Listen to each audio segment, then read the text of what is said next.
Hello friends, this is Faizan and today we will cover two main investment instruments called CFDs and ETF.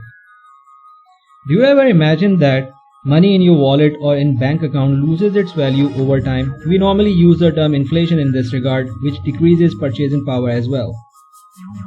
When anyone planned to invest from their saving, a lot of investment instruments made it difficult to decide. But before our further discussion, I would like to request you all that if you didn't subscribe, please subscribe our channel by pressing the link below.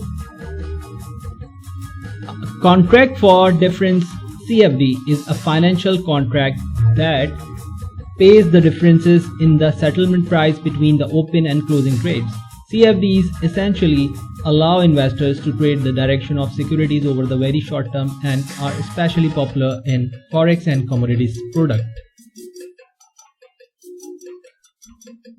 Whereas exchange traded fund ETF is a type of security that involves a collection of securities such as stocks that often tracks an underlying index, although they can invest in any number of industry sectors or use various strategies. CFDs are usually used for short-term strategies, whereas ETFs are usually used to yield smaller gains over a longer period of time. CFDs have high risk and high reward potential, whereas ETFs are usually meant for smaller gains over a long period of time.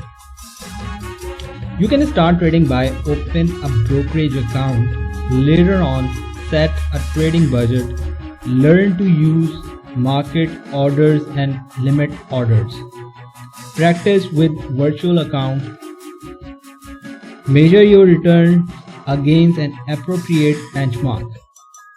Keep your perspective. Lower risk by building positions gradually. And finally, ignore hot tips because it can misguide you. So that's it for today. Thanks for watching. Please don't forget to like, subscribe and share.